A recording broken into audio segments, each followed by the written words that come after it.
13일 골방 만나. 제목 오만과 편견. 오늘 예수님께서는 초막절을 지키기 위해 예루살렘에 올라가셨습니다.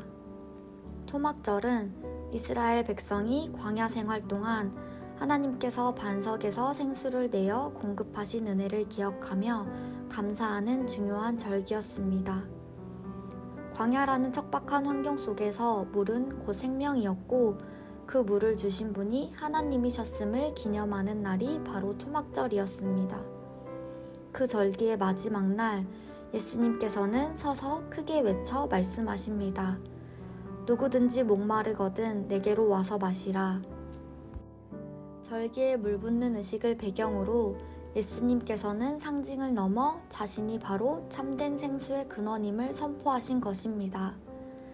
그리고 예수님을 믿는 자는 그 배에서 생수의 강이 흘러나올 것이라고 약속하십니다. 이는 단순히 갈증을 해소하는 차원이 아니라 예수님을 믿음으로 성령님께서 우리와 함께 하시어 허락하시는 은혜와 생명이 풍성히 흘러넘치는 것을 의미합니다. 우리가 모두 다 알고 있듯 우리 몸의 대부분은 물로 구성되어 있습니다. 물이 없으면 우리는 단 하루도 생명을 유지할 수 없습니다. 그만큼 물은 생존의 필수적인 요소입니다. 여기서 우리가 기억해야 할 것은 육체의 목마름은 물이 해소시킬 수 있지만 영적인 목마름은 그 어떠한 것으로도 이루어질 수 없다는 것입니다. 영적인 목마름과 갈급함은 세상의 그 어떤 것으로도 완전히 채울 수 없습니다. 성공이나 인정, 물질이나 관계, 성취는 우리에게 잠시 기쁨과 만족을 줄 수는 있지만 시간이 지나면 다시 공허함이 찾아오게 됩니다. 결국 우리의 영적인 목마름을 해갈시키시는 분은 오직 생수의 근원 되시는 예수 그리스도 한 분이심을 우리는 기억해야 합니다. 여러분은 현재 무엇으로 갈급함을 채우고 계신가요? 세상이 주는 기쁨과 만족을 붙들고 계시진 않으신가요? 육의 것을 좇아 나의 삶을 채워가는 것이 아닌 생명이신 예수님과 동행하며 그분이 주시는 은혜로 하루하루를 살아가는 여러분의 삶이 되기를 소망합니다. 계속해서 예수님의 말씀을 들은 사람들은 서로 다른 반응을 보이며 편을 나누었습니다.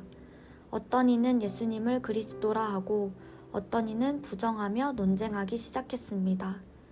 그 와중에 대제사장과 바리새인들은 아랫사람들을 보내어 예수님을 붙잡고자 했으나 실패했고 오히려 예수님을 잡으러 보냈던 그들은 그 사람처럼 말하는 사람은 이때까지 없었다고 고백하며 예수님의 권위를 인정합니다. 이를 본 유대 지도자들은 위기의식을 느끼고 예수님을 따르는 자들을 향해 너희도 미혹된 것이 아니냐고 비난합니다. 그들은 당시 종교 지도자였고 율법을 해석하고 판단하는 위치에 있던 사람들이었습니다. 그만큼 누구보다 율법에 정통하다고 자부하던 사람들이었습니다. 메시아에 대한 예언을 알고 있었고 하나님의 뜻을 분별한다고 여겼습니다. 그러나 정작 그들은 말씀의 성취로 오신 예수님을 눈앞에 두고도 알아보지 못했습니다. 그들의 문제는 지식이 부족해서가 아니라 지식과 편견과 교만으로 기울어졌고 그로 인해 그들 안에 굳어져 버린 생각 때문이었습니다. 결국 진리를 판단해야 할 자리에 있었지만 오히려 선입견이 그들의 눈을 가리고 말았습니다. 이 모습은 오늘 우리의 신앙을 돌아보게 합니다. 우리는 과연 예수님을 있는 그대로 바라보고 있는지 아니면 내가 기대하는 모습 안에 예수님을 가두어 두고 있는 것은 아닌지 생각해 보아야 합니다. 말씀을 많이 알고 있는 것과 그 말씀 앞에 겸손히 서 있는 것은 다른 문제입니다. 예수님을 향한 참된 믿음은 지식에서 시작될 수 있지만 결국 열린 마음과 겸손한 태도로 완성됩니다.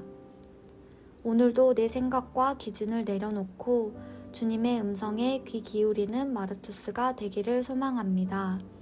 기도하겠습니다. 사랑이신 하나님, 참 생명이신 주님을 우리에게 허락하여 주셔서 감사합니다.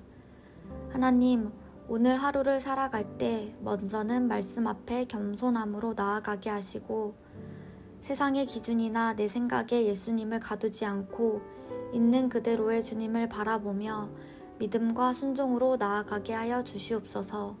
예수님의 이름으로 기도드렸습니다. 아멘.